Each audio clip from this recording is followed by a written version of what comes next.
ရားစာရွတ်ချိန်ပရိစိတ်ချိန်၌စိတ်ကိုဘယ်လိုထားရမှာပါလဲဖရားဖရားစာရွတ်နေပြီဆိုလို့ရှိရင်ကတော့ဖရားစာရဲ့အဓိပ္ပာယ်ကိုသိရှိပြီးတော့အဓိပ္ပာယ်ကိုနားလည်ပြီးတော့ရွတ်မယ်ဆိုရင်ပို့ပြီးတော့တန်ဖိုးရှိတယ်အဲ့ဒါလို့မသိဘူးဖရားစာအနေနဲ့ပူဇော်တဲ့အနေနဲ့ရွတ်တယ်ဆိုရင်လည်းအကျိုးမရှိဘူးတော့မဟုတ်ဘူးအကျိုးရှိတယ်ဆိုလိုတာကအဓိပ္ပာယ်ကိုနားလည်ပြီးတော့ရွတ်ရင်တော့ပိုအကျိုးရှိတယ်ပိုအကျိုးရှိတယ်ဥပမာမဲ့ပရိတရားတော်ထဲမှာမေတ္တာတုတ်မှာပါတယ်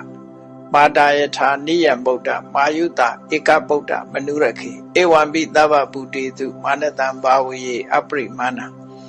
မိခင်ဟာတူရီသောမိမိရဲ့ရင်သွေးသားငယ်အတွက်ရင်သွေးအတွက်အသက်ပေးပြီးတော့ဆောင်းလျှောက်တယ်လို့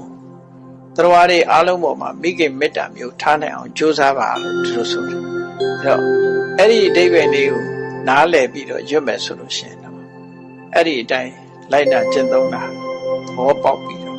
လိုက်နာကျင့်သုံးနိုင်တာဖြစ်လို့အဲ့ဒီအတိုင်းရွတ်မယ်ဆိုရင်စိတ်ကိုမိမိအဓိပ္ပာယ်ပေါ်မှာထားပြီးတော့ရွတ်ရင်ပိုကောင်းတယ်ပရိစိတ်ချိန်နဲ့စိတ်ကိုဘယ်လိုထားရမလဲဆိုတာကြောင့်ပရိစိတ်တာဘုရားကုံတော်နဲ့ပရိစိတ်တဲ့ဆိုရင်ဘုရားကုံတော်ပေါ်မှာကိုစိတ်တဲ့ကုံတော်ပေါ်မှာစိတ်ရောက်ဖို့ကအရေးကြီးတယ်ပတိလုံးပေါ်မှာစိတ်ရောက်တာတော့သိပြီးတော့တန်ဖိုးမရှိဘူး